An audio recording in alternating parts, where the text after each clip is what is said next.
Welcome back to the Fertile Dark, where we journey into the depths of the psyche, spirituality, and personal transformation. I'm Daniel, and today we are exploring a topic that often goes unexamined, spiritual bypassing. And joining me today is my guest co-host, Charmaine Fuller, who everybody loved having on very recently. And we are going to unpack the ways that spirituality can sometimes be used to sidestep deeper healing rather than engage with it.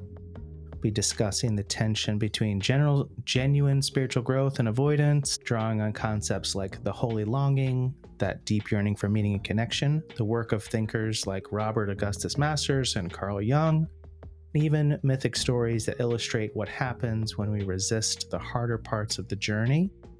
And this is a conversation about depth, discernment, and the courage to face what calls to us. So let's take a breath and begin. I'm here for it. So spiritual bypass. I am curious from like how you've seen it. I have a lot of feelings about this, and I'm going to try and be more moderate than I often am. Okay. This is a topic I actually get super wound up about. Yeah. And so I'm curious your perspective, how you see this play out. So before I knew that there was a word for this, I had definitely seen it. And the first time I ever explored it was with my best friend, which she's always going to play in my stories because we have lots and lots of conversations. But it was several years ago, and it was a conversation about forgiveness and how much she hated the word forgiveness. And so we explored, what does forgiveness mean and why are we told we need to forgive? And especially given the religious history of both of us, it was a whole nother layer to it also. But really coming up with, who is forgiveness for? Why do we need it? And do we need it? Especially in the context that we were taught it. Is forgiveness actually necessary for growth and development? And this may be an unpopular opinion, but I don't know that it is. I don't know that forgiveness is necessary. Maybe compassion is necessary.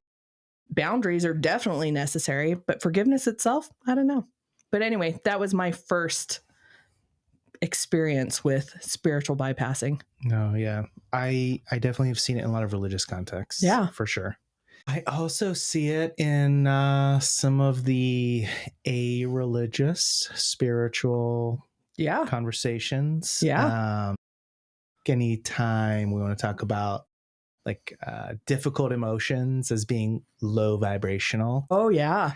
Or I see it where it's like, you just gotta like let it go and like just step into your highest timeline. Yeah. There is this usage of jargon that feels very reductionistic. Yeah. And takes me to a place where I feel really frustrated. Yeah. As if people are telling me to do something that doesn't quite make sense. Yeah, that doesn't resonate with you. Another place I see it a lot is in the use of psychedelics. Oh, interesting. Yeah. Especially there's a group where I saw it happen, and it was people who had left religion and found this new spirituality, this new level of higher thinking or believing or existing through psychedelics. And they talked a big game, but you did not see any change in their day-to-day life. Yeah. Oh, that's a good point. Yeah, there are definitely some people that come to mind for me. Yeah. Around ayahuasca specifically. Yeah. That they really, I feel like I love that. Talking a big game. Yeah. It feels pretty accurate. Yeah. Yeah. Psychonauts. In fact, that was in one of the things that I read about spiritual bypassing. There were 10 examples of it. And one of them was the psychonaut who has the psychedelic experience that is another way of existing, another existence beyond what we can experience right now, but without any real change. So, yeah. Yeah, like where, because there's a real value that can be gained from psychedelic journeys. Absolutely. But when psychedelic journeys become a way of bypassing the integration. Yes. Yeah. Yes. In fact, that's the thing that I think is really, really important to be able to say about or to acknowledge about spiritual bypassing is that a lot of the elements of spiritual bypassing, the examples of it, how it happens, it's important to note that spirituality, religion, etc. are tools, right? And you can use those tools to help you to improve your life, to improve the lives around you, or not, right? In spiritual bypassing, those tools are not being used effectively, but they're just tools. It's not that they're bad or good, right? Psychedelics are awesome. They are so great for helping people to process trauma, to be able to get out of those old patterns, to get out of those old habits. Forgiveness is something that helps a lot of people, right? But when we use those to bypass the deeper growth for ourselves and for our systems, for our families, for our communities, then we're not using them effectively. We're using them to harm ourselves and others. Yeah.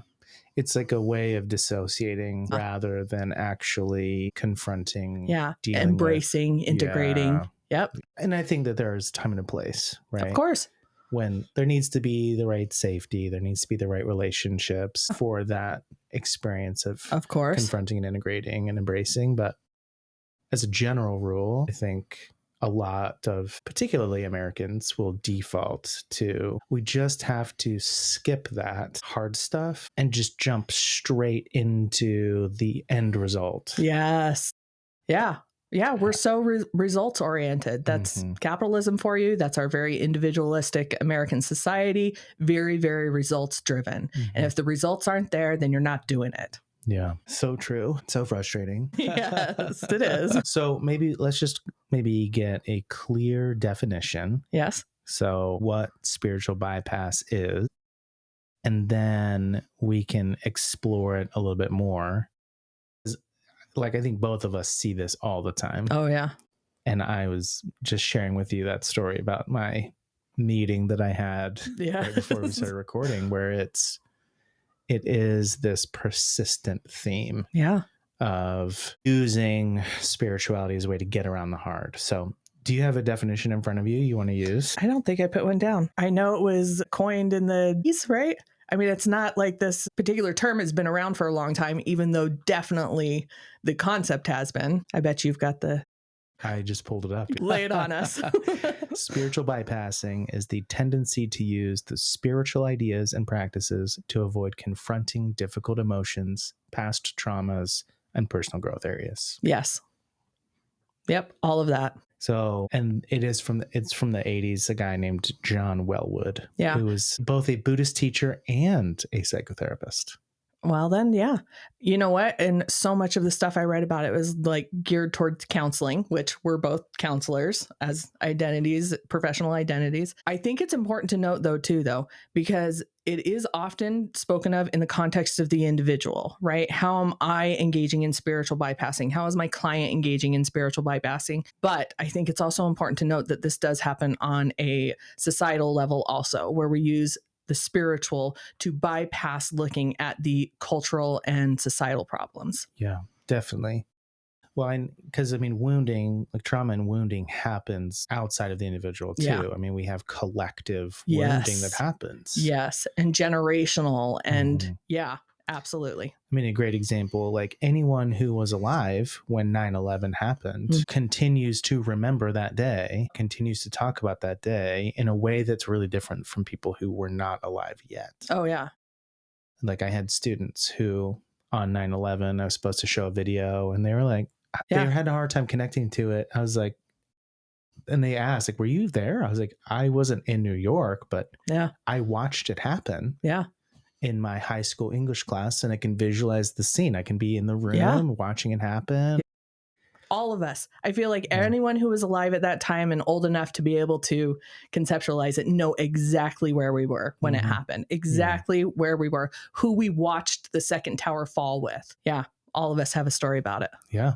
And so, I mean, the collective wounds, the social wounds, those exist too. And so many different examples of that. And so, yeah, I'm glad you brought that up. Like that. Yeah. Bypassing happens on a social cultural level too. Yes. Yeah.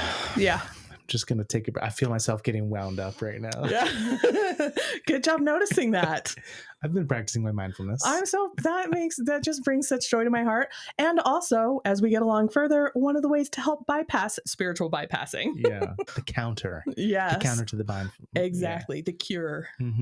Well, I actually had a recent conversation with somebody where I like watched this happen. It was so interesting. And it really does feel like a dissociation that happens. Like I cannot be present in my body. Yeah. I need to step away from it. It's too painful. Yeah. In like a religious setting, like I was talking to a guy who's talking about this like messaging of shame that he carries, a lot of body dysmorphia, and a lot of his comments about himself are really negative. He talks about how much hair he has and how like his weight and his body composition. And often he will bring up comments made by his mom.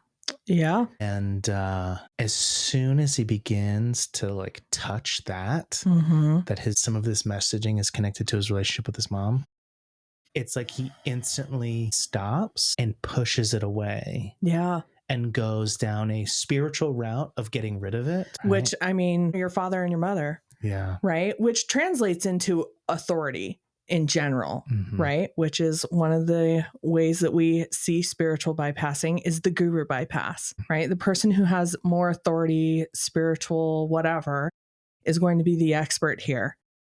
And so sometimes we excuse the bad because it's I don't know why. I don't know. But we do that. And I see that a lot with people that when a spiritual leader, whether it's family, whether it's within the religion, whether it's a great philosopher, whatever, we excuse the bad things that they've said. And it's what's that word for it? It'll come to me later. That's the good old ADHD for you. But we make excuses or we say, well, that's not what they meant. Or they're really looking out for us. They're trying to help us. They're trying to warn us or whatever.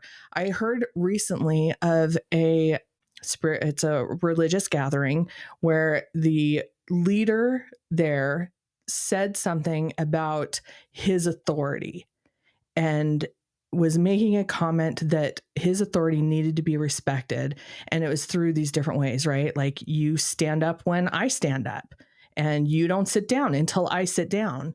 As a religious authority within that religion, that was the mandate that you do, which, I don't know that I want to get into how we respect authority or whatever else, or if that's needed, because I'm an Aquarius at heart who does not respect authority.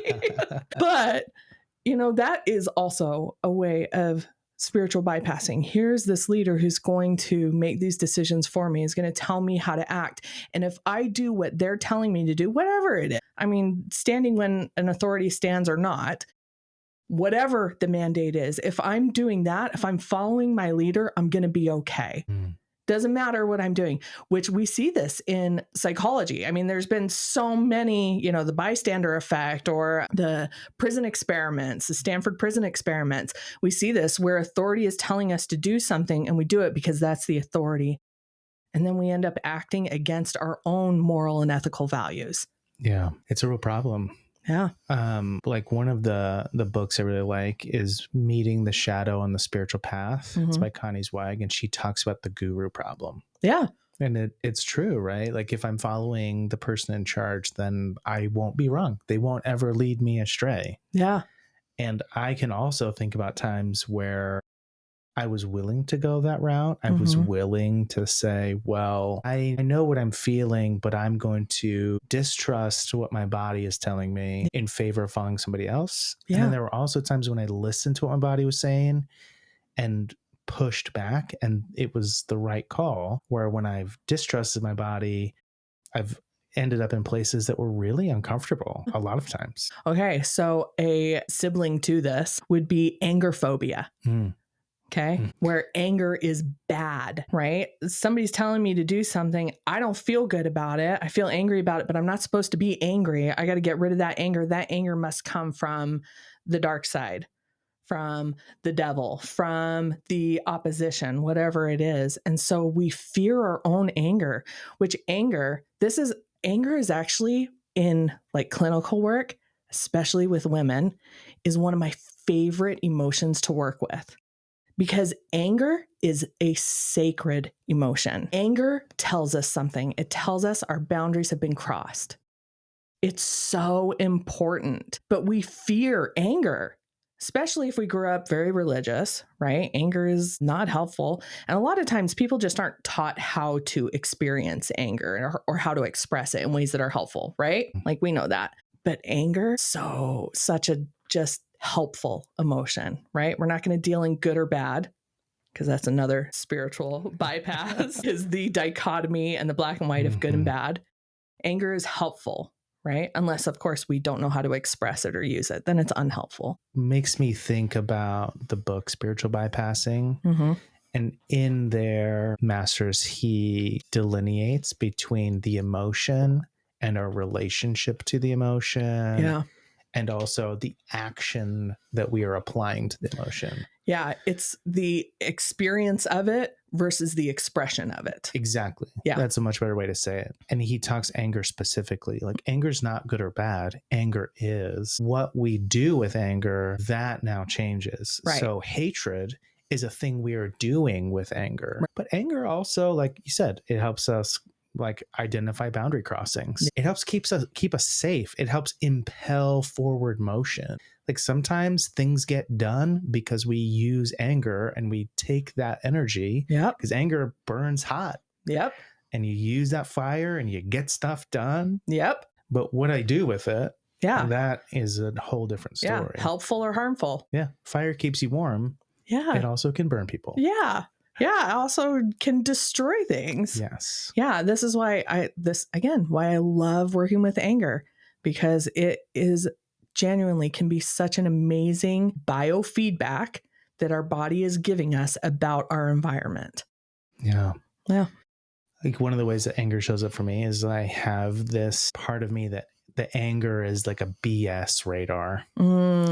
And so often when I feel myself getting really angry and I check in, like, why am I angry? And it's like I call BS.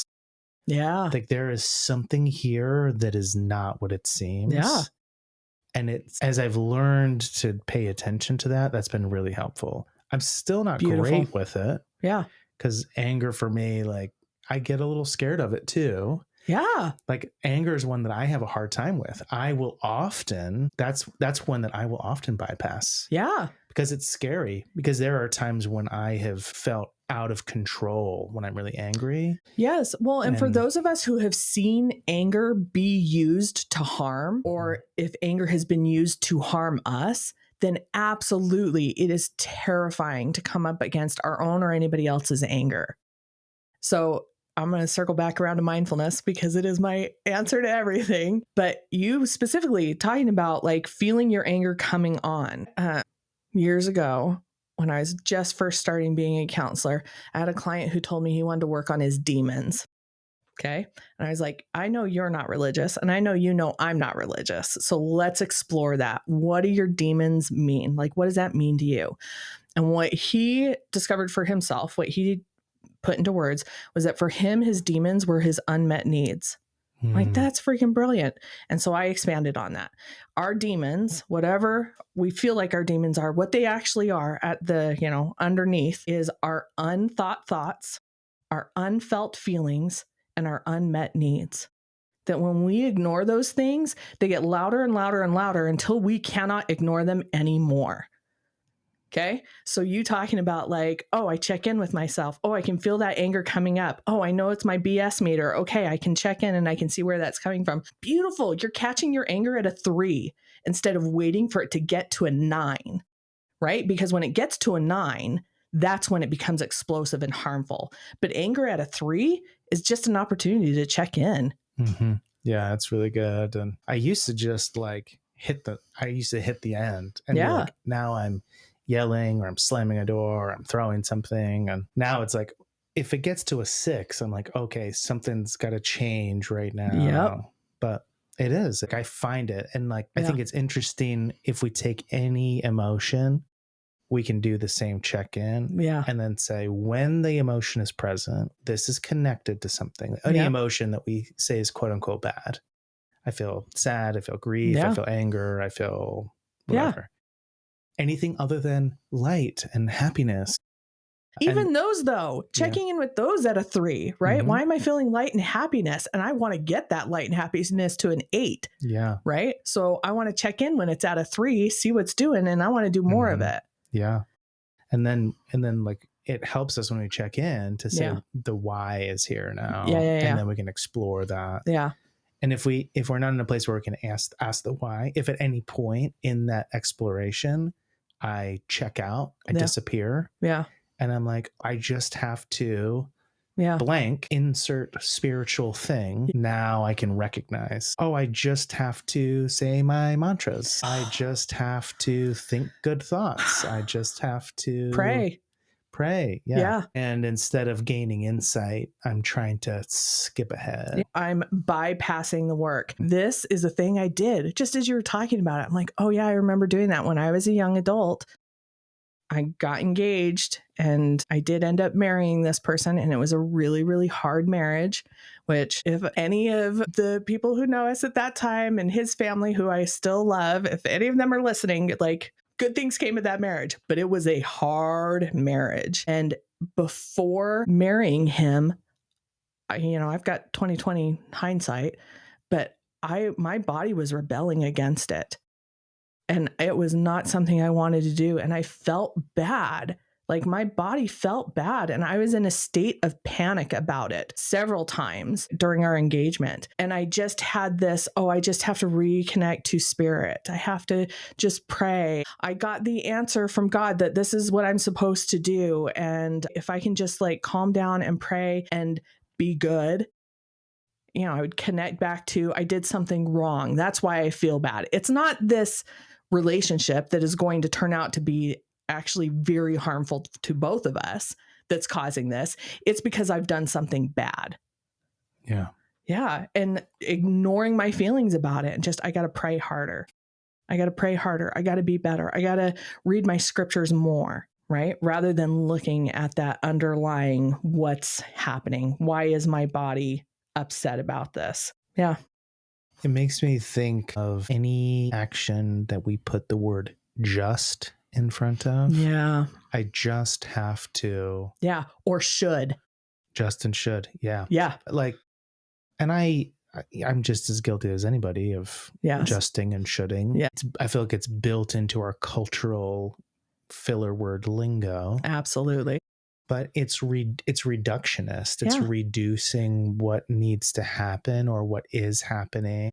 That's exactly it. That's what I have said for a long time, is that should erases what is. What is that I don't feel good about this. What is that I'm struggling. Right? But if I'm saying, oh, it's just, or, oh, I should be, then I'm letting go of that what is. I'm getting out of mindfulness, right? Yeah. And it's like there are these cultural pressures that push us into that. And I'm not trying to undermine like social responsibility. Sure. Right? I have kids. Yeah. And I have to be a parent. Yeah. And sometimes I have to be a parent when I'm also a hot mess. Oh, yeah. Like a lot for me. And there's a time and a place where I have to say, okay, I'm a hot mess. Yeah. I need to take all that inside messiness and I need to set that aside right now. Yeah. So that I can be present with my child. That's really good. And I would say you could do both at the same time. Mm-hmm. I am a hot mess and I'm going to be present. I'm going to be present for my kids, and I'm going to let them see that sometimes it's okay to be a hot mess. Totally. Right? Yeah. I feel like I've had some beautiful connective experience with my kids in those times of hot mess. Yeah. Where I'm really upset about something that has nothing to do with the kids, and they like start to shut down. Yeah. Like my son will turn off his video game, or my daughter will stop watching her show, and they both look at me with this like, I am concerned. The vibe is off here. I see you're upset. Yeah. Did I do something wrong? Yeah. And it's a moment to, instead of like mask up and say, I'm going to put that away and pretend like nothing's there. Like there's a chance to say, as you don't have to turn your stuff off. I am really upset right now. Yeah. It has nothing to do with you. Like, please don't stop having fun because I don't feel okay. What a beautiful lesson in boundaries for them, right? That internal boundary. This is mine to deal with, and I'm going to deal with it, and you don't have to change anything, right? You did notice. You were right. You noticed something was off. Something was different. Good job. Your vibes are on check, right? Oh, thanks. And also, don't worry about it. I'm going to deal with it. This is mine. I'm not going to put this on you. Yeah. What a beautiful gift to give them. Good job. Yeah. Thanks. Well, and it's cool because sometimes they'll come over and say, hey, I see you're not okay. How can I support you? And then or can you tell me what's happening? Yeah. And then it's a chance for us to be connective, which in that connection, whether they know it or not, the exploration of it is really helpful for me. Yeah. And gaining further insight and like deeper insight and awareness around what's really happening. Yeah, totally. And so versus just saying, yeah, nothing's wrong. Yeah, we're fine. Everything's fine. No, don't look at me. Don't see me. Yeah. So I guess I think there is like a cultural component here. I'm curious your thoughts though. What is it that puts us in this place of feeling the need to bypass? I would say it is the fear of pain. The fear of pain and suffering. I don't know that that's a universal answer, that's what it is for everybody, but I know for sure that's what it is for me. Like, pain and suffering is rough. It's so rough. And yeah, to avoid it, sometimes we use a crutch, whether it's, religion or spirituality. One of the examples of bypassing that this person had named, she called it the horoscope bypass, right? Where we use something to tell us what to do, right? Whether it's, right? And this happens outside of the religious realm, right? This is more in the spiritual realm and new age kind of stuff, but using horoscopes, using psychics, using mediums, whatever else to make those decisions for us to hopefully avoid pain and suffering, which we both know that there's no avoiding it. Yeah. It's like in, is that Ocean's 12? When at the very beginning, the one member of the crew that's a casino owner is sitting with the psychic and he comes and gets like picked up by Terry Benedict's crew. He's like, what? You couldn't see this? Yeah. Yeah. Right? But yeah, like, and how often do we abdicate that inner knowing to someone else and say, you use your psychic powers, you use your spiritual powers to tell me what's needed. Yeah. Yeah. Yeah.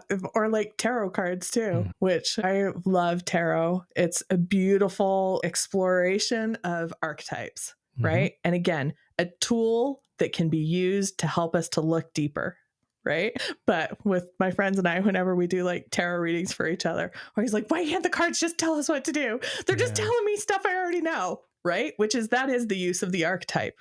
Yeah. Right?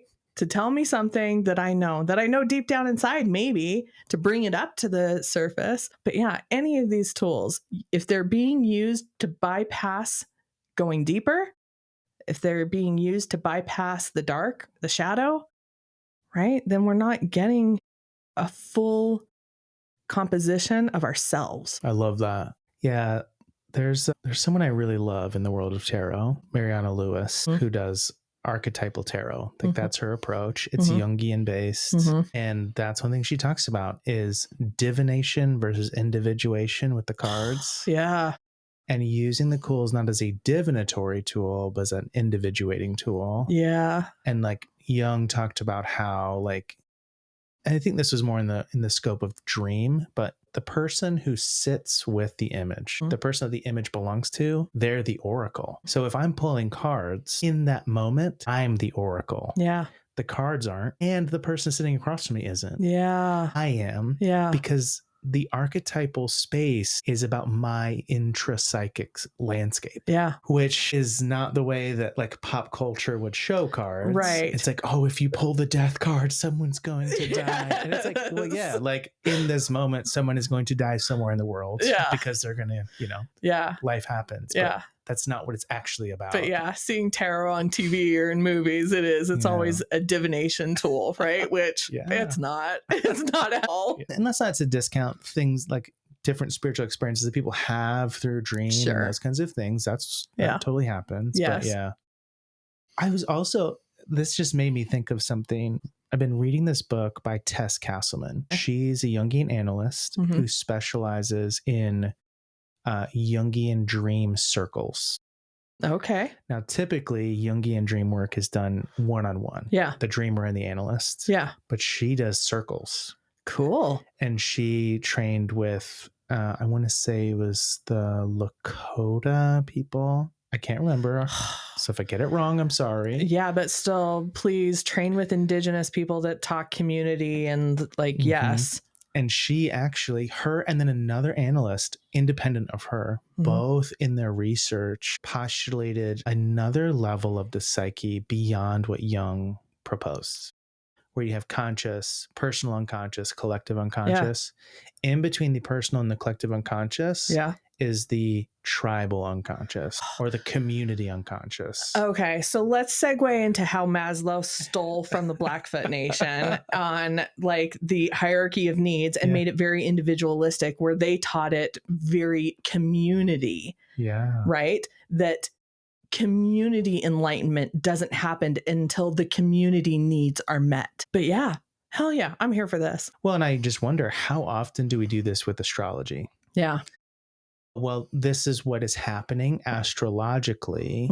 And I now use that as a bypass tool. Yeah. Which, and I'm not saying that that's always what's happening. Of course not. But oftentimes it's like, oh, well, it's just this astrological phenomenon. Yeah. But what if that's actually, yes, because in the community unconscious or in the collective unconscious, in one of those layers of being, there actually is something happening that is being mirrored in some way with what's happening astrologically. Instead of saying, well, we're going into this season or this is what's happening, it's like, yeah, we unconscious, like we all get that. We're all there working it. Yeah. Let's figure that out inside. Yeah. Well, the reason horoscopes speak to people are the same reasons that tarot speaks to people. It's based on archetypes, right? Which is that collective story that speaks to the human experience, whatever it is. And it's a tool just like anything else. It can be used to help or to harm, right? A hammer can build a house or it could bash a person's skull in, right? Horoscopes, tarot, religion, spirituality, same thing. It can be used to help or to harm. So true. And it brings up an interesting thing as well for like another reason for bypass. The fear of pain, the fear of hurt. Yeah. I think we have this adherence to cultural or communal expectation, like the need to fit in. Because especially like as kids, we all learn that the best thing to do is to be like fit in, because the kid who doesn't fit in is the one who gets picked on the most. Okay, but there's also an evolutionary reason for that, right? We survived as groups, as tribes. And if you even just think of like a group in the jungle, let's say, those on the outside are the ones more easily picked off than the ones on the inside, right? And so being a part of a group means safety. It means survival. Also, being on the outside of the group, if my person that I love and care about, my sister, whatever, is there on the outside of the group, I'm going to want her to come in, right? Now, sometimes that happens through bullying, right? And this is an acquaintance who did her dual PhD in evolutionary and biological anthropology, talked about this, about how bullying sometimes happens as a way to pull those people in because being on the outside is so scary. But if we haven't done our depth work to be able to recognize that we don't have those same threats on us anymore, tribal communities, our chosen families, they happen on a much more global scale nowadays. Right. So if you have somebody who you see as an outlier and you're like, hey, don't be on the edge. That's where you're going to get picked off. Hurry, come back to the middle. They're not really on the edge. They're just on their way to finding their tribal community. Yeah. But if we haven't done that depth work to recognize that that's what our monkey brain is doing, then we don't know. So we justify, I'm keeping them safe, right? Spiritual bypassing. Yeah. Well, and like the safety thing, right? Like sometimes the environment isn't safe enough. The relationship we're in isn't safe enough to be able to do the work. Yes. Like, I think, honestly, one of the things that helped me do the most inner work was after my parents died. Yeah. There was something about them no longer being alive that, for whatever reason inside for me, I could actually get some work done. Because I think there's a part of me that just knew, if I'm doing all this work inside, they're somehow going to devalue that or invalidate that or set me back. Yep. And then when they weren't there anymore, I could start working on things. I could work on some of that wounding from that relationship. And not that everything about that relationship was horrible. Right. But it was bad enough that I intentionally chose not to live in Maryland anymore. Yeah. Because I could not be that close to them. That 2,500 mile boundary. Yeah. But it's like there needed to be enough safety that was present. Yeah. But also, like, you know, I have enough safety with my spouse, like with my partner, that I can do a lot of work there. Yeah. I have a therapist that I work with and we have a relationship of safety. Right. But not everybody has that. Right. I'm going to come back to telling your story, right? How important it is to be able to tell your story, to feel safe in telling your story. And sometimes when our abusers are still alive, there is no safety in telling that story. Whether it's because, you know, I really can't tell it, I might be harming somebody else, or because there's a psychological block there for telling it. I was the same way. When my abuser died, I could finally talk about a lot of the stuff that had happened between us that, you know, was harmful for both of us, right? But there's still stories that I don't feel like I can tell because some of those people are still alive, and I don't want to perpetuate the harm. But yeah, it's rough. It's real tough to tell those stories. Yeah, it is. It's a lot easier sometimes to just skip past it. Yeah. Like when it comes up, to check out and say, oh, that's all low vibration energy. Yeah. I just need to get to my highest timeline where I'm no longer connected to that. Yeah.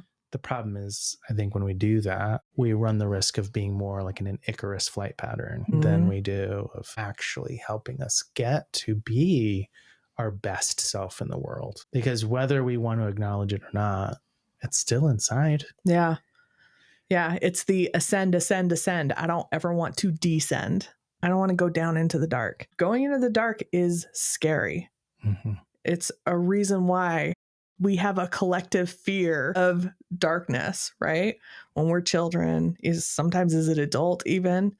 Have you ever heard sundown syndrome? No. It's a thing that happens with dementia patients a lot, but it also happens sometimes with PTSD patients where the sun goes down and the anxiety goes up, right? Because there is a collective fear of the dark. In the darkness, we're not always safe. That sometimes is when we're the least safe, is in the darkness. And so, I mean, that's not just like the physical darkness, but also those dark nights of the soul. It's terrifying being in those places. And so, yeah, I think we do. Sometimes we use spiritual or religious principles to avoid going to that place. Yeah. Yeah, totally. Because it is so hard. Yeah. I mean, even in some religious interpretations of hell, it's not fire and brimstone. It's a darkness, right? Right? Where it's just absolute darkness.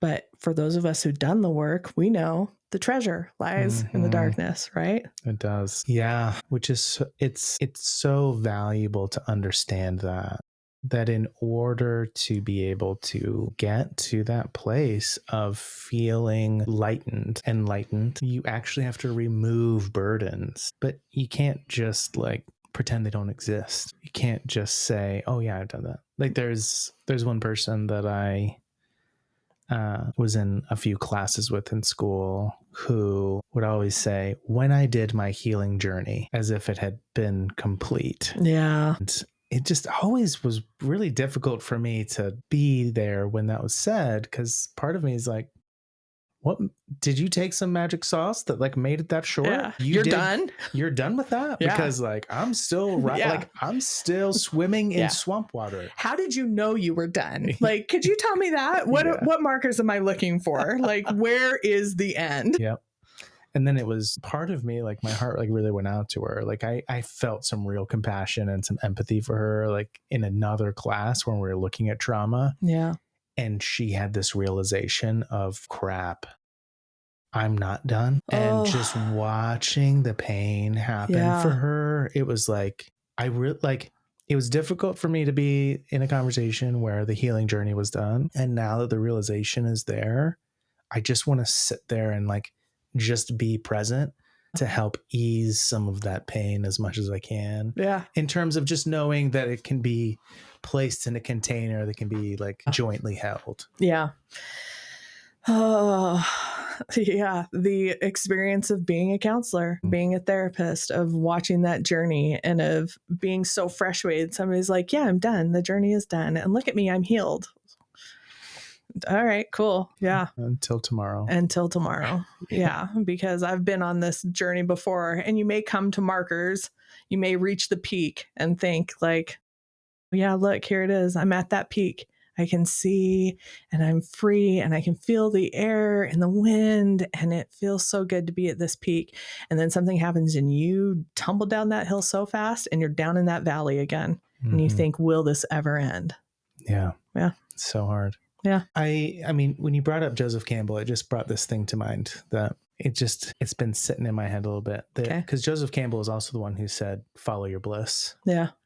Which is really powerful. Yeah. It's so ironic, though. Go into the cave and follow your bliss. Exactly. I think sometimes we get trapped in the follow your bliss, as in I have to, like, there's a shortcut to bliss. But it's like the model that Joseph Campbell gave for getting to your bliss is answering the call to descend into the underworld. Yeah.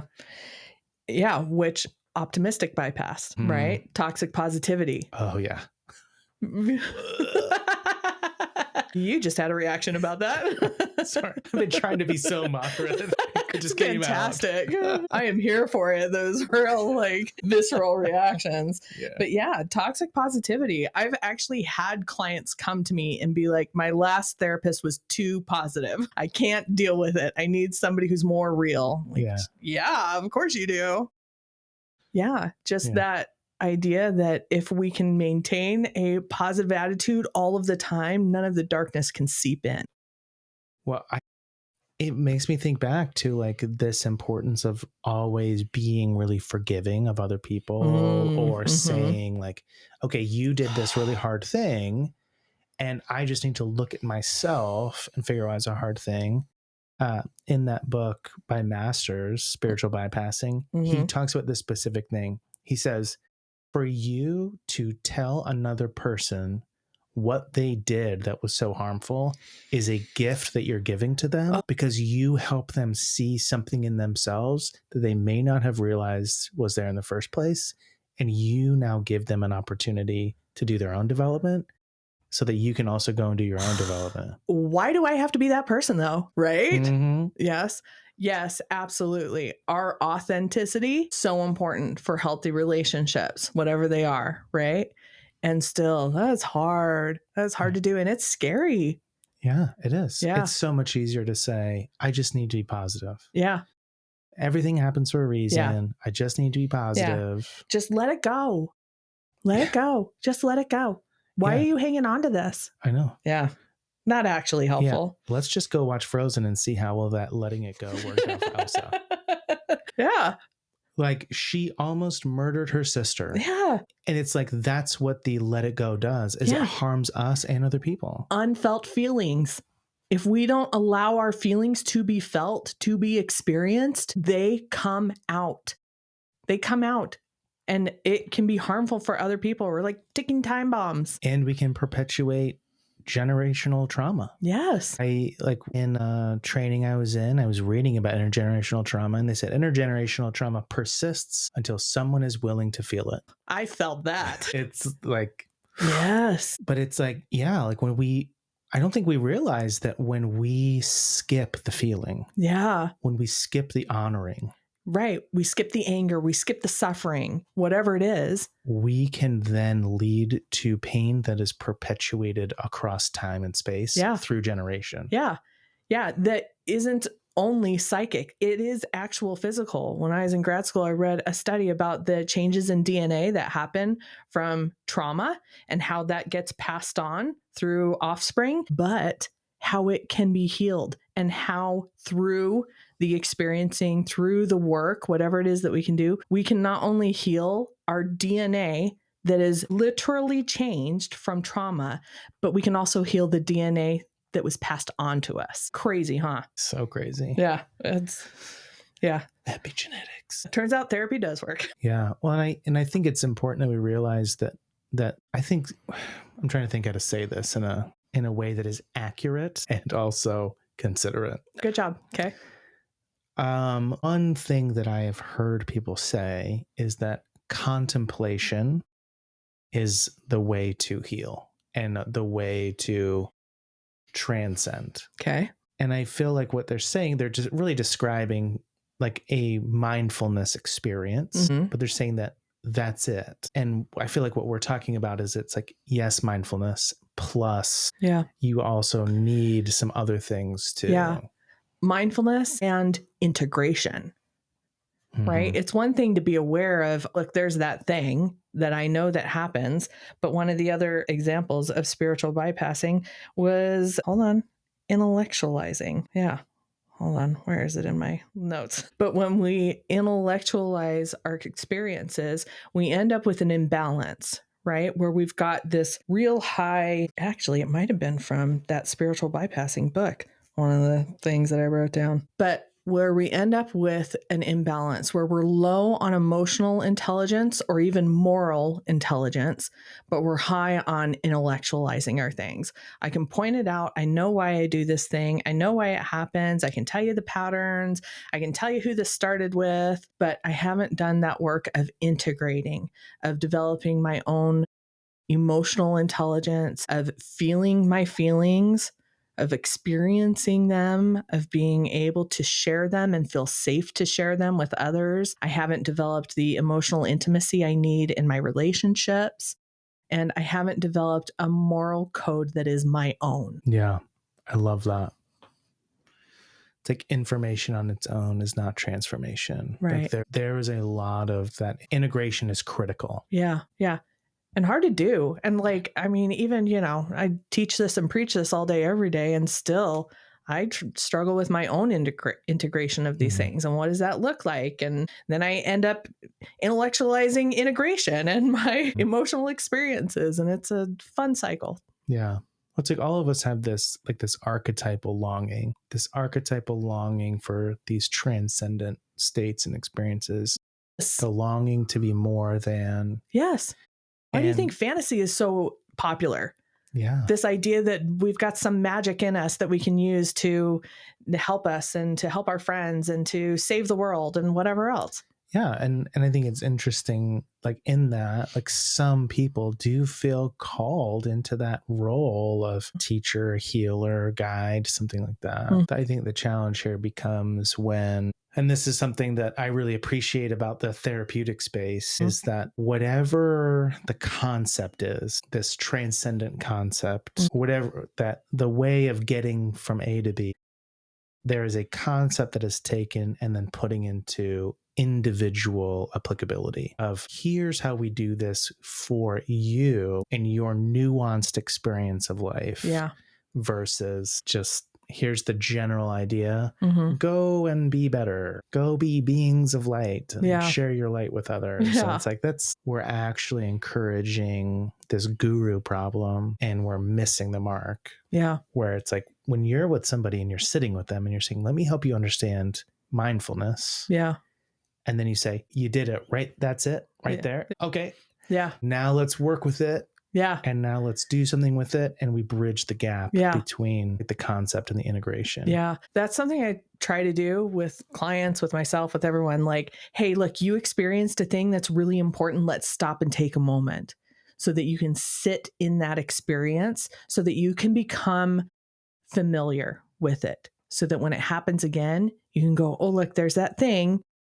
I did it again. Mm-hmm. Right. And doing it over and over and over and over, building those real strong neural pathways so that it can be habit. Right. Yeah. It can be the thing that happens. Yeah. Sometimes it can be difficult to catch it. Right. It's like a, leaf blowing in the wind. I got to catch that thing before it gets by too fast, but don't worry, it'll come back around. Just keep doing it. Yeah. And I think sometimes that we forget that when we just develop skills of going inside, that actually has an aggregate effect on us. Yeah. It's like if I'm on a regular trajectory of doing this, like if I've got a regular practice of going inside in a variety of ways. Yeah. Where it's like, maybe I'm in my journal with tarot cards in the morning. Yeah. Right? Yeah. I've done it where I do like just like a 4-card or like a 2-card pull in the morning. Yeah. And I don't even like look at any book at all. I just sit with it. Yeah. I open my journal up and I just say, okay, I know what position these cards are representing. Yeah. Okay, what is this one? Yeah. What do I see? What do I feel? Yes. What comes up for me? Yes. And then I go, and then at noon, I've got my appointment with my therapist. Yeah. And then, I go and I say, okay, I'm going to go and now I'm going to go do this thing over here too. And I have multiple avenues of going inside. Yeah. Yeah. The intuitive reading of a card, which actually is something fun that I do with clients sometimes. I haven't done it in a while, but it's usually I would do it with teenage clients because sometimes it can be hard to get them to talk, right? They don't know what to talk about or, it's just teenagers. Like, man, I love them, but sometimes they're tough nuts to crack. But you pull out some tarot cards, right? And you just start asking them to tell you a story. Inevitably, they're telling you a story about themselves without even knowing it, right? You just pull out a card. What do you see in that card? What stands out to you? What's the story of that card? What colors do you see? When you think of that color, what do you think of?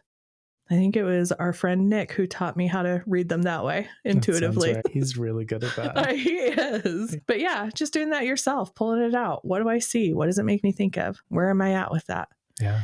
I often will tell clients to do stream of consciousness journaling, especially if they're in a heightened state, right? Is just sit down and just stream of consciousness. This is what I feel in my body. This is where I feel it. This is what it makes me think of. This is what I'm reminded of. This is what I'm feeling about it right now. These are my thoughts. And just letting all of that stream of consciousness go. I have found for me, when I've done that, most of the time, I'm going to give it like 80% of the time, I come to a conclusion that gives me the answer. And usually the answer is just, I've got this, or I just need a hug, or past me was really doing a lot of work and did really, really well, which means that future me is also doing that. And present me right now is doing it. And we all deserve compassion, right? Whatever it is, just getting that stream of consciousness going and just let it go. We've got the answers inside of us. We just got to get to them. And there's lots of different ways to do that. Yeah. You can do like voice memo, stream of consciousness journaling. Yeah. I'll do that one sometimes. Yeah. From my college days of learning Arabic. Yeah. Yeah. I would walk around campus looking like I was on the phone. Yeah. But I would be having a conversation with myself in Arabic as a way to practice my language skills. That's amazing. But I felt really awkward walking around looking like I was talking to myself. But as soon as you put a phone up next to your face, or like you're talking into it. Yeah. Genius. Now it looks like you're talking to someone. Yeah. And in Arabic, nonetheless. Yeah. Yeah. Good job. Probably should have kept up with that. But the skill is still there of the voice memo. Yeah. Like style journaling. Because sometimes I think it's like, at least for me, sometimes I need that verbal processing component. Yeah. Where if I'm writing, I don't always get as far as I would if I'm processing verbally. Yeah. ChatGPT has an option now that you can have a voice speak back to you. There you go. Yeah. You can even choose like what kind of a voice you want and like what they want to sound like and like what kind of general vibe they have. And please don't use ChatGPT as a replacement for therapy. Yes. It's a tool like anything else. Can be helpful or harmful, but use it with a professional. Yeah. There is something about being in a relational space with another person whose nervous system can be regulated and hold space for your dysregulated nervous system. Yeah, I would argue that ChatGPT has become its own kind of spiritual bypassing. How so? Because I think people are using it to replace a relational kind of a thing, which again, ChatGPT is amazing. These AI things are amazing, and they are tools that I think absolutely should be used to help to make everything easier. They really, really can. And also remember that they're just a tool, right? If we use them as a way to bypass connection to another living being, which I'm going to tell you what the important thing about connection is. It's empathy. If I can feel empathy for something and have that empathy directed back at me, that's a healing space. You can't get that with ChatGPT. Right? You can't get that with inanimate objects, even though we do like anthropomorphize objects all the time. Humans are real cute that way. It's not the same. That connection needs to be at a place where you can feel empathy for and from. Yeah. Well, it really reminds me, is it Stephen Levine? That's the one that talks about how trauma happens not just because of what we experience, but because of the response we get after it happens. The isolation. Yeah. Yes. Yeah. I learned that first time in a training on psychedelic use for therapeutic and trauma and all of that. But yes, that it's not necessarily the event itself that creates the long lasting traumatic effects, right? Like PTSD or CPTSD, but it's rather the isolation that we experience afterwards. If we don't have the language to be able to talk about the traumatic experience, if we don't feel safe to talk about it, if we talk about it and we're not believed or we're told not to talk about it, any of those things can create the long-lasting traumatic effects, which means the opposite is true too. We want to heal that trauma, we've got to share it. We've got to bring somebody into that isolation. Yeah, which is, I think so many experiences that I've had where it's a really difficult experience. And then afterwards, it's like, I hear you, put that away for now. Yeah. It's not okay right now. Yeah. Which is, it's really complex. And you really need somebody in that empathetic space to hold your stuff with you. Yeah. So that you can start to reduce that impact. Yeah. There's a song called The Broken Stair that is the experience of having a family member. This song is particular to families and generational trauma, but having a family member that you know is a problem that nobody is allowed to talk to. And it's like the broken stair, that you know that stair is broken, you just step over it instead of address it, instead of fix it. Yeah, the broken stair. Yeah. We're just going to ignore it. We're going to step over it. We know it's broken. We know it's there. We're just going to step over it. Man, it's so interesting. The whole thing is so interesting, the way it shows up. Yeah. You brought up that you had a study you looked at some impacts of spiritual bypass. I'm really curious. Just from like the little bit you shared with me earlier, I'm curious. Yeah. Okay. So this was a 2011, published in 2011, study by Cashwell, Glossoff, and Hammond about spiritual bypassing. But particular that I thought was very interesting in this study was how to tell if you're in spiritual bypassing. And what they had done was they had given, I think it was college students, and they gave them a whole bunch of different assessments and then, did interviews kind of a thing. But what they found was to identify those that were in spiritual bypassing, they had high spirituality, high alexithymia, which alexithymia is your inability to name or recognize your emotions, low mindfulness, and high narcissism. Okay.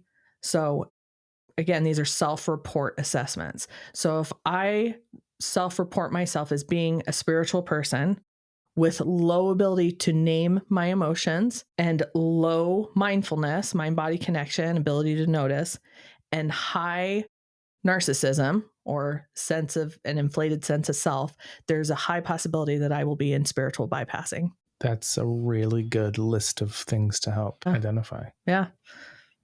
Yeah. For yourself, for clients, whatever. But watching out for those things. Yeah. It reminds me of the person I've done all my sand trade training with. I feel like at least at the beginning for me, with learning some of these different techniques, there was a tendency for me to have an inflated sense and say, oh, I know what that is. I know what that's about. She's been doing this for a long time. She call you out? She didn't. I don't think I did it in front of her. Okay. But just over time with her, there was like something that started happening where she has this way of being with people. And one time I remember being in a group where we asked her about it. Like, how do you do what you do? Because the way you hold space is pure magic. Yeah. And she said, I just am so curious because I don't know what it is that's happening inside, but I know whatever it is, it's really important. That's beautiful.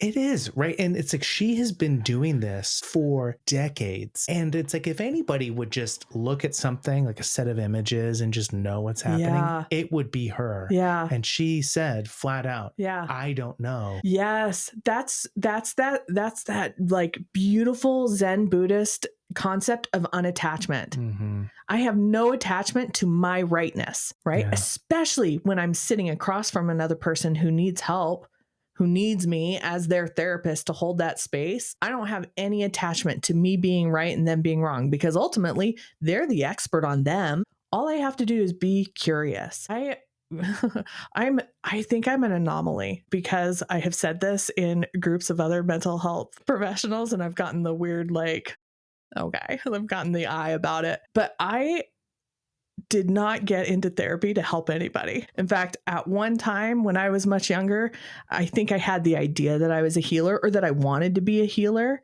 And it messed me up in a lot of ways and got me into some really unhealthy relationships. And so I let go of that. And I'm like pretty I'm not here to heal you. Don't ask me to. I don't want to be that person. I'm not going to be that person. But what I do love is a story. I love a story. A person's story is, I'm a story keeper. That's what I am. Don't call me a healer. I don't want to be a healer. It doesn't identify with me, but I am a story keeper. And it turns out telling your story is healing. So like I lucked into it, I think. But yeah, that person that's sitting across from me, they are the expert on them. They are 1000% the expert. And I've seen that play out over and over again, where I've had a client come in who was unsure of their story and their experience because they had parents who were narcissists, or they experienced a lot of emotional neglect as a child, or whatever the story was. They've been unsure of their identity and their place in the world because of developmental trauma. And as they have told their story, and I've just listened and believed them and been curious about it, and every once in a while connected some dots that maybe they didn't connect, they are transformed in the telling of their story, in being believed, in having a person hold space and honor that. And I can be good at that. I'm not here to heal. I don't have any magical properties or special anything, except I'm a really good listener and I really love to hear your story. Yeah. That's a beautiful way to put it. I mean, the psyche's always pushing our wholeness. Yeah. Like we have the wisdom and capacity inside. Yeah. We need someone else to be there with us. But yeah, I love the way she put it. She put it so perfectly, because that's exactly what it is. It is. It is so beautiful. It is so perfect. And I guess it brings up two things for me. One, which this is interesting. Like Michael Meade talks about story as a storehouse. It's the storehouse of wisdom and knowledge that has been lost. And so in one way, by telling someone your story, you uncover wisdom that has been lost. Oh, yeah. And also it makes me think, like, if I'm in a place where I am so ready to push around the hard, to let go and get over it and all of those things, maybe I need to like reevaluate the people in my life and consider, do I have someone who's safe enough to tell my story to? Yeah. I know, at least for me, I have often felt like I don't want to be a burden. By telling my story, I'm burdening people. And as I've been on the other side of that, I've come to really see people's stories as a sacred gift that they give. Like, you are honoring me by sharing that in this relationship. And it's like, maybe just check in with me that I have space to hear your story. Yes. And as long as I've got space, like, we can sit down, we can light some candles, we can do whatever makes you feel comfortable, but I'm here for it because this is a sacred space. It's a sacred gift. Yeah. Sitting around the fire. Yeah. Exactly. And so it's like, if I'm in the place where I just need to insert spiritual practice to get past whatever low vibration or whatever words you want to use for the hard, maybe I just need to say, who do I have in my life I can tell my story to? And if I don't, maybe there's some pruning needs to happen so I can create space for those people. Maybe I also need to ask or just find somebody new. Yeah. Yeah. That descent into the dark. We don't have to do it alone. Right? Who can I take with me? Who's capable? Who's willing? Mm-hmm. Yeah. Who can I take with me into that descent to the dark? Yeah. Yeah. Yep. And there are some people who love like traveling the swamp, right? Yes, there are some of those. Yeah. That is for sure. Yeah. Well, I think it's beautiful, right? Like we all have this archetypal holy longing. We all have this place within us that yearns for that transcendent experience. Yeah. We all have it. Yeah. And I love the way that Jean Houston described it. Okay. She talks about this being the journey to the beloved or the search for the beloved. Mm-hmm. She says the journey to the beloved is a journey into the depths of your own soul. It's a descent as much as an ascent, like an ascent. Yeah. Yeah, absolutely. Absolutely it is. Like in the descent, you learn, right? You have to learn those things. You have to learn how to descend. And anything worth doing is worth doing poorly. One of my mantras I will forever be saying to myself and to clients, anything worth doing is worth doing poorly, including these journeys that we go on, whatever they are. It may not be pretty. It may not even be done well the first time, but guess what? Keep doing it. Keep doing it over and over and over again. Yeah. Nothing really lasting and meaningful is going to come from a helicopter ride to the top of Everest. You got to climb the mountain. No, but yes, that's so true. Right. Yeah. It's an interesting thing as well as so Joseph Campbell has the hero's journey, and there's also someone else who came after who did the heroine's journey, because she said the hero's journey, it really doesn't consider the nuance of the feminine experience. Amen. 100% agree with that. Yes. There is one thing, though, that connects both of them. Yeah. They're both drawn in a circle, and both of them involve the descent to the underworld. Yeah. That is a universal experience that we all have to go through. Yep. And so you can't skip, what was it we said earlier? You can't skip straight to apotheosis without journeying into the underworld first. Yeah. Yeah. But I just want to ascend. Just ascend, no descend. Like the meme of the dog who only throw, no take for the ball. Yeah. Okay. Well, what do you got? Okay. So to overcome spiritual bypassing, first, we want to be aware of it, right? That mindfulness, be able to notice integration. And it's integration of these: physical, emotional, psychological, spiritual, and social. By the way, I think this comes from Robert Augustus Masters' spiritual bypassing book.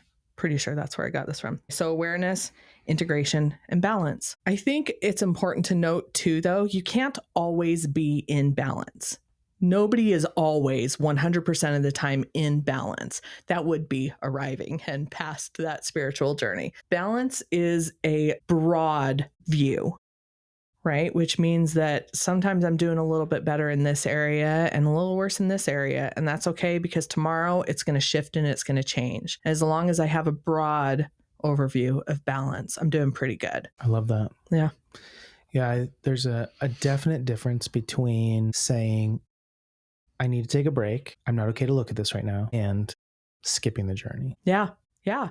Yeah. It's okay to put the journey off, but you can't skip it. Like, even if you think you're skipping it, I promise you, you're not. Yeah. And I promise you, there's people around you who also know you're not. Yeah. You can't skip it. But sometimes we have to put it off, and that's okay. Periods of rest and hibernation are important, right? Certainly, please rest. Don't feel like you always have to be moving, going, improving. That's just exhausting. You're going to burn out. Totally. I mean, just look at the natural cycles of the earth. Exactly. Winter is a time of rest. Yeah. Hibernating. Yeah. There's a time for growth. There's Yeah. a time for pushing out from the underworld. Absolutely. There's a time for that. Yeah. And there's also a time to go sit in a cave, Yeah. sit in your cabin, shut the door, Yeah. hibernate in front of the fire. Yeah. Yeah. I read an assessment on like medieval peoples, and, you know, we kind of think, at least, I don't know, maybe not everybody does, but we think of them like toiling all day in their fields and on their farms, and they have to, you know, work to survive, and that it's all just like misery and work. But what we see of the art and like even the folk art that comes out of that time is that these people probably had months of not working, of just resting, just from the textiles and the art and the, you know, the things that they made for their home that we've seen come out of that time. They weren't working all of the time, and neither should we. We need that time of rest and relax. There was a study that I heard of where I think it was redwood trees, where they injected like growth hormone kind of stuff to keep them from going into hibernation and instead having like a full year of growth. And they died. Like the trees did not survive it. We have to rest. We have to rest and relax. In fact, I would tell you rest is resistance. Yeah, like the great revolutionary act that we're all trying to do.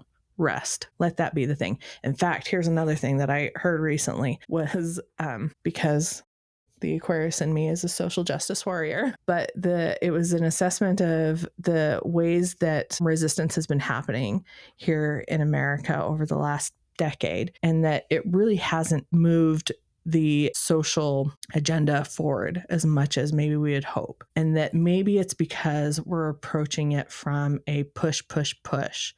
And maybe we need to approach it from rest. Yeah.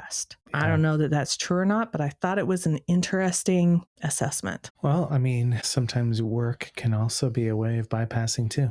Yeah, absolutely. I stay so busy that I can't actually sit with what is present. Yeah, absolutely. So in my interview on human design, one of the things that we talked about was defined versus undefined centers. And on my human design chart, I have an undefined root. So my root chakra is undefined. Okay. And I was like, I don't know what that means. Well. And what she said was that you need to be really careful in your process of creation. Like so she said, if you have an undefined root, you're really susceptible to external pressure. Yeah. And the place of wisdom comes in. Where are you creating from? Are you creating from a place of external pressure or creating from a place of rest and like stillness? I like that. And so at least for me, in my own journey, I absolutely have to have rest and stillness because that's the place where my creativity exists. Yeah. But when I'm really responding to external pressure to like do and be and all the things, I actually cannot create from a place that is like really wholesome and like and productive and authentic and genuine. Yeah. I love that. It actually causes more harm than good. Yeah. Okay. So have you seen that happen? Yeah. For yourself? I have. Cool. This podcast is a thing that emerged from a place of rest. Born of rest. Yeah. Beautiful. My body said, stop working. Yeah. And I said no for so long. Yeah. That I was so sick that I was incapable of working. Yeah. And incapable of doing anything but laying still. And I didn't know why I was so sick until I laid still for a month and my body was finally able to relax. Yeah. And then from within that state of rest, it emerged. And there was a knowing of, I'm actually just bypassing all the things that my body's trying to tell me. Yeah. Because I'm so uncomfortable with it. Oh, wow. Yeah. And since then, I still struggle with working too hard. Yes. And doing too much and all of those things, but I'm much more aware of it. Yeah. And I'm starting to develop an attunement to my body and those signals of saying, you have to stop now. Good job. Anything worth doing is worth doing poorly. Well, I'm really good at learning that one. Well, anything else on your mind? Spiritual bypass? You know, I think the only other thing would be that this again, isn't just on an individual level, that it happens on a cultural and societal level too. And be aware of it.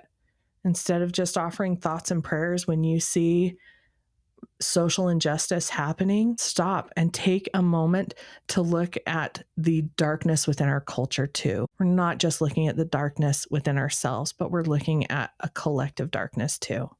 I love that. Yeah. It's a beautiful place to end. All right, then. Thank you for having me again. Thanks for coming on, guest co-hosting. Oh, my pleasure. Yeah, always a pleasure with you. So that brings us to the end of today's discussion on spiritual bypassing. I hope this conversation has sparked some reflection on what it truly means to engage with your spiritual path fully and honestly. Huge thank you to Charmaine Fuller for co-hosting this exploration with me. If this episode resonated with you, I'd love to hear your thoughts. Send me a message, share your reflections in our community spaces. You can reach out on Instagram at the Fertile Dark Podcast or on Facebook. You can email us at podcast@fertiledark.com, or you can even go to our new website, fertiledark.com, and you can sign up to hear some updates of the things we have coming up. And I would just love to hear your thoughts about what stood out to you. So until next time, keep delving deep and embracing the journey.